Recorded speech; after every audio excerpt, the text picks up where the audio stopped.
Dear students, today we are going to start a very interesting poem from your textbook Beehive. The name of the poem is The Lake Isle of Innisfree, written by William Butler Yeats. মৰমৰ ছাত্ৰ ছাত্ৰীসকল, আজি আমি এটা তোমালোকৰ ইংৰাজী কিতাপ বিহাইভৰ এটা বৰ মনোগ্ৰাহী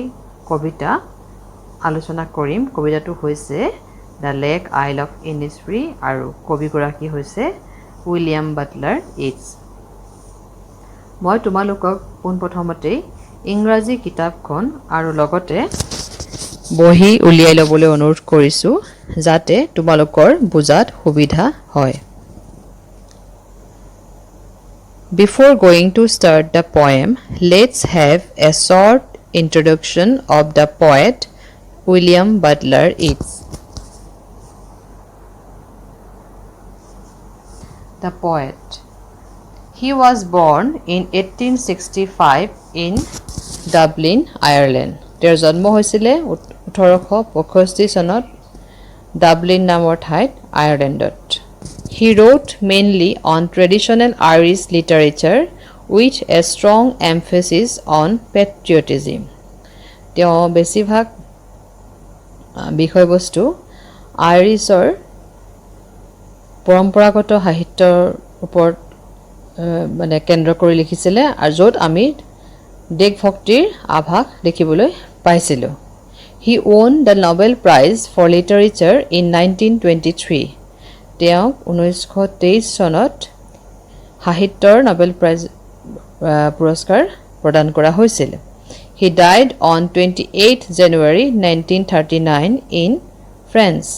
আৰু তেওঁৰ মৃত্যু হৈছিলে 1939 চনৰ 28 জানুৱাৰীত ফ্ৰান্সত।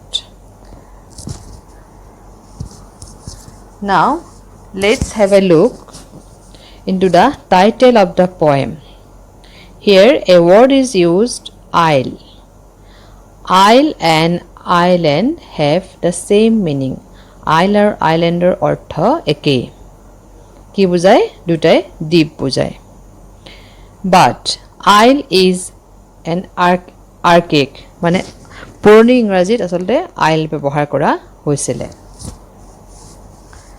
Now before you read,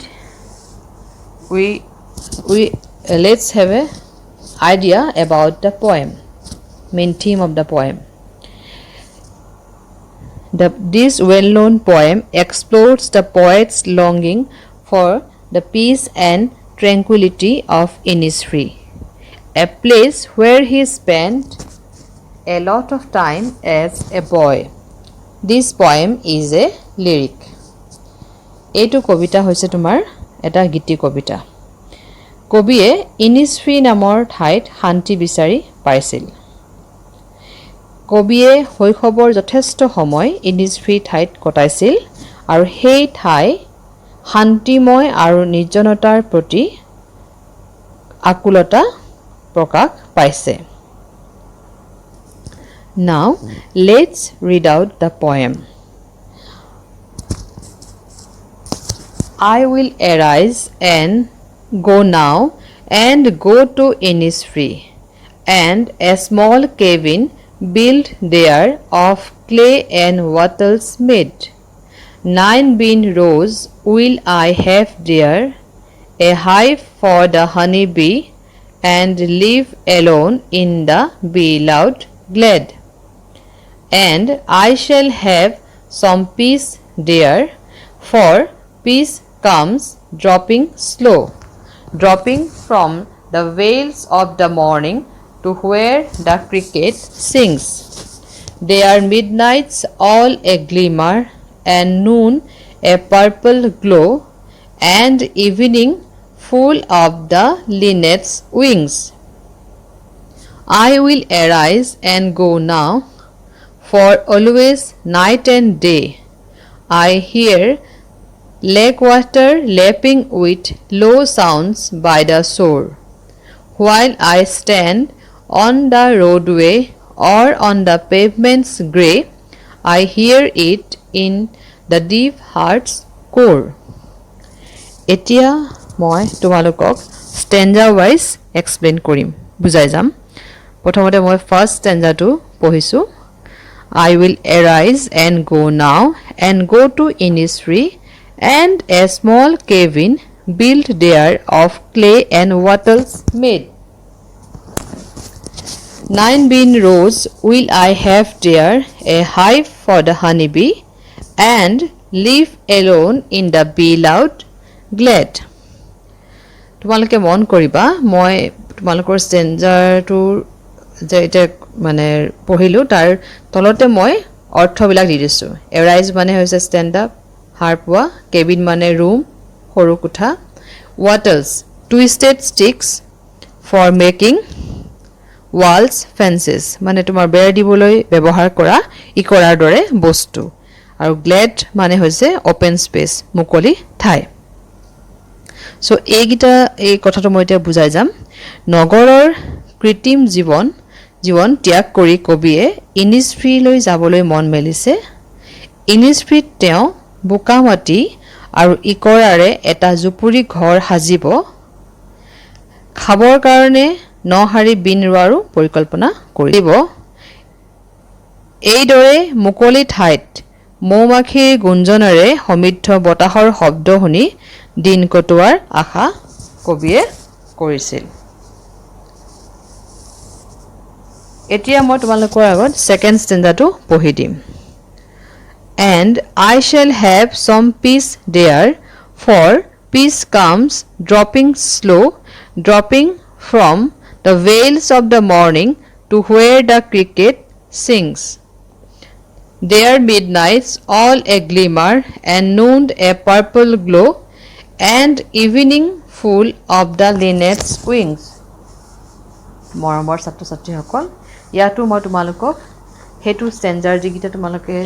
অলপ কঠিন পাব পৰা শব্দৰ অৰ্থ মই দি দিছো প্ৰথমতে মই দিছো ড্ৰপিং তোমালোকে চাবা ড্ৰপিং মানে ফলিং লাইক ড্ৰপস মানে টুপ টুপ কৈ হৰি পৰা veils a piece of fine material worn by women to protect or conceal the face তোমাৰ এটা খুব মানে যেটো এটা ভাল কাপোৰ যেটো মানে সাধাৰণতে মহিলাসকলে ব্যৱহাৰ কৰে উৰণি আচলতে এটো উৰণি বুলি ক'লে আমি ভুল নহব উৰণি মানে মুখ ঢাকিবৰ কাৰণে বা তোমাৰ ব্যৱহাৰ কৰে cricket a grasshopper like insect আমি জিলি বা উইচিঙাৰ নিচিনা এটা তোমাৰ ইনসেক্ট গ্লিমাৰ a faint light খুব কম পোহৰ মানে তোমাৰ এটো কোৱা হয় গ্লিমাৰ linnet a small brown and gray colored bird with a short beak তোমাৰ এটা সৰু মুগা বৰণীয়া মুগা আৰু মাটিয়া বৰণীয়া চৰাই যাৰ ঠোঁটটো চুটি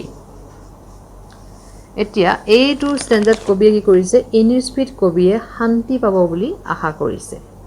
শান্তি লাহে লাহে অৰ্থাৎ টুপাল টুপালকৈ পৰি আহিব ৰাতিপুৱা উৰণিৰ পৰা তোমাৰ আকাশখন মেঘা সেই পৰিৱেশটোৰ পৰা শান্তি নমা আৰম্ভ কৰিব যেতিয়ালৈকে তোমাৰ জিলি বা উইচিঙাই গীত গাই থাকে এহল কবিৰ কল্পনা তেওঁ মানে যিখিনি কথা তেওঁ মনলৈ আহিছে তেওঁ সেইখিনিকে ব্যক্ত কৰিছে এতিয়া আমি ষ্টেঞ্জা থাৰ্ডলৈ যাম I will arise and go now for always night and day I hear lake water lapping with low sounds by the shore while I stand on the roadway or on the pavement's grey I hear it in the deep heart's core ইয়াতো মই তোমালোকৰ তলত যিকিটা শব্দ টান পাব পৰা অৰ্থ দি দিছো এটা হৈছে লেপিং striking খুন্দিওৱা shore bank of a river or water body তোমাৰ নদীৰ কাষৰ অঞ্চল pavement ফুটপাথ য'ত তোমাৰ মানুহে খোজ কঢ়াৰ কাৰণে ব্যৱহাৰ কৰা হয় core innermost part তোমাৰ একেবাৰে মানে হেৰি এটা অন্তৰ্নিহিত তোমাৰ অংশ এতিয়া এইগিটা মানে এই লাষ্ট ষ্টেঞ্জাত কবিয়ে কি ক'ব বিচাৰিছে কবিয়ে কৈছে যে ইনিছফ্ৰীৰ পৰিৱেশ সদায় ফৰকাল মাজ নিশাও সেই ঠাইত ক্ষীণ পোহৰে বিৰাজ কৰে দুপৰীয়া সময়তো বেঙুনীয়া পোহৰে বিৰিঙাই ৰাখে সন্ধিয়া পৰত কি হয় লিনেট চৰাইৰ পাখিৰে তোমাৰ কি কৰে আকাশখন ভৰি পৰে হেহে কবিয়ে ইনিছফ্ৰীলৈ যাবলৈ সিদ্ধান্ত কৰিছে কাৰণ দিনে নিশাই হ্ৰদৰ পানীবোৰে উপকূলত খুন্দিয়াই তোলা মৃদু শব্দবোৰ তেওঁ শুনিবলৈ পাইছিল চহৰৰ আলিবাটত থাকক নাইবা মুগা ৰঙৰ পথতে থাকক এটা মানে ৰাস্তাৰ কথা কৈছে আৰু তোমাৰ নগৰৰ ৰাস্তাৰ কথা কৈছে হৃদয়ৰ গভীৰতম ঠাইত তেওঁ অনবৰতে ইনিছফ্ৰীৰ হ্ৰদৰ পানীয়ে খুন্দিয়াই থকা সেই মৃদু শব্দবোৰ শুনিবলৈ পায় আচলতে কবিয়ে ক'বলৈ বিচাৰিছে যে যদিও তেওঁ ইনিছফ্ৰী বা বহু দূৰত আছে দৈহিকভাৱে কিন্তু তেওঁৰ মন ইনিছফ্ৰীলৈ যাবলৈ সদায় ব্যাকুল হৈ থাকে সো এই কবিতাটো থুলমূলকৈ আমি এই কথাখিনিকে আলোচনা কৰিলোঁ এতিয়া আমি এই কবিতাটোৰ যিখিনি পয়েটিক ডিভাইচেছ আছে তাৰ বিষয়ে অলপমান আলোচনা কৰোঁ প্ৰথমটো হৈছে ৰাইম স্কিমছ এইটো তোমালোকে মন কৰিবা ৰাইম স্কিমছটো হৈছে পেটাৰ্ণটো ABAB মই সেই ৰাইম স্কিমছটো তোমালোকে বুজাত সুবিধা হ'বৰ কাৰণে অলপ কালাৰ কৰি দিছোঁ এতিয়া প্ৰথম লাইন ফাৰ্ষ্ট ষ্টেঞ্জাটোৰ প্ৰথম লাইনটো চাওঁ তুমি এটা শব্দ আছে লাষ্টত ইনিছফ্ৰী তাৰ লগত কাৰ ৰাইম স্কিম মিলিছে হানিবি নহয়নে আকৌ ঠিক তেনেকৈ তোমাৰ made first stanza second line লাষ্টৰ শব্দ আৰু একেবাৰে ফ'ৰ্থ লাইনটোৰ লাষ্টৰ শব্দ চাবা গ্লেড ঠিক তেনেকৈ slow' glow' ছিংছ wings day grey চ'ৰ কোৰ গতিকে এইটোৰ যিটো পেটাৰ্ণ সেইটো কি বুলি কোৱা হয় ABAB ৰাইম স্কিমছ তোমালোকে চাগে নিশ্চয় বুজি পাইছা এইখিনিলৈকে তাৰপিছত আমাৰ আছে এলিটাৰেশ্যন মানে কি repetition of a consonant sound in close connection তাৰমানে তোমাৰ ওচৰ ওচৰিকৈ থকা তোমাৰ মানে একেটা ধ্বনি দুবাৰ বা ততোধিকবাৰ ওচৰ ওচৰিকৈ ব্যৱহাৰ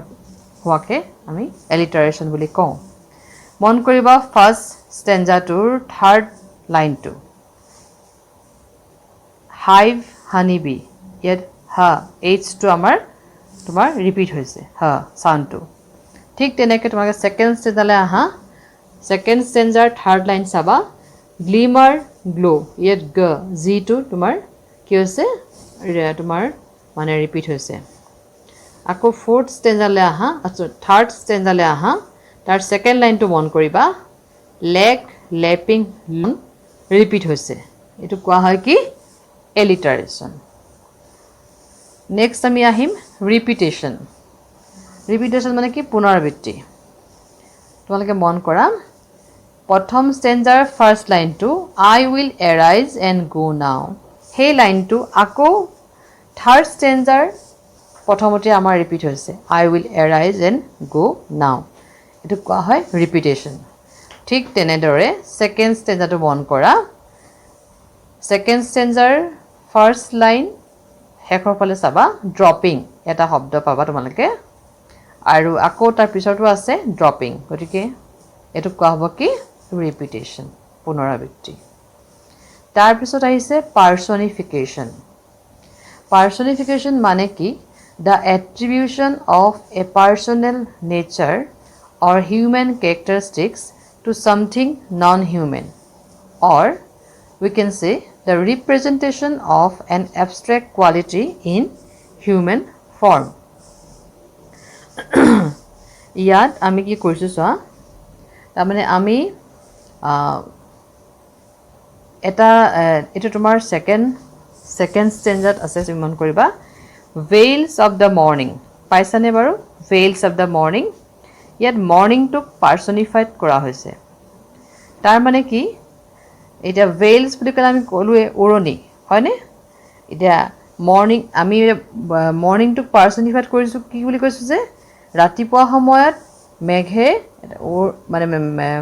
ৰাতিপুৱাটো আমাৰ ৰাতিপুৱাৰ সময়খিনি মেঘে আমাক উৰণিৰ নিচিনাকৈ ঢাকি ধৰে সেইটোকে আমি কৈছোঁ ভেলছ অফ দ্য মৰ্নিং আৰু তাৰ পিছত আছে আমাৰ metaphor a thing regarded as representative or symbolic of something else কি হয় কেতিয়াবা আমাৰ তোমাৰ আমি এটা বস্তু এটা বস্তুক আমি বেলেগ এটাৰ মানে চিম্বল বা ৰিপ্ৰেজেণ্টেটিভ বুলি ধৰি লওঁ সেইটো তোমাৰ একেবাৰে আছে সেইটো ছেকেণ্ড ষ্টেজতে আছে তোমাৰ vales of the morning vales are compared with clouds মই অলপ আগতে কৈছিলোঁ তোমালোকক ভেলছ হৈছে উৰণি হয়নে আৰু ইয়াত কম্পেয়াৰ কৰিছে কাৰ লগত ক্লাউড মেঘৰ লগত সেইকাৰণে এইটোক কোৱা হ'ব কি মেটাফৰ সেইখিনি তোমালোকে মই যিখিনি কথা ক'লোঁ ভিডিঅ'টো চাই তোমালোকে নিশ্চয় বুজি পাবা এতিয়া তোমালোকৰ বুজাত যাতে সুবিধা হয় মই কেইটামান ইমেজ তোমালোকক দিছোঁ ভিজুৱেলাইজ কৰিছোঁ চাবা কেবিন মানে কি বুজো আমি এটা ঘৰৰ সৰু এটা ঘৰ মানে সৰু ঘৰ জুপুৰি ঘৰ এটাৰ নিচিনা মই দেখাইছোঁ clay and Waters made clay আৰু ৱাটাৰ্ছ মানে কেনেকুৱা হ'ব দেখিবলৈ ঘৰটোৰ আকৌ বিন বুলি ক'লে কি বুজা হাইভ বুলি ক'লে কি বুজা Glade open space in the forest হয়নে লিনেট চৰাই এটা ছবি দেখাইছোঁ ক্ৰিকেট লেপিং চ' তোমালোকে এই গোটেইখিনি কথা যাতে আৰু ধুনীয়াকৈ তোমালোকে স্পষ্টকৈ বুজি পোৱা সেইকাৰণে মই তোমালোকক এইখিনি ভিজুৱেলাইজ কৰি দিছোঁ চ' থেংক ইউ ফৰ ৱাচিং মাই ভিডিঅ' তোমালোকক মই সকলোকে ধন্যবাদ দিছোঁ আৰু ভিডিঅ'টো চাই কেনে পালা মোক জনাবলৈ নাপাহৰিবা আৰু যদি ভাল পোৱা লাইক কমেণ্ট আৰু কৰিবা থেংক ইউ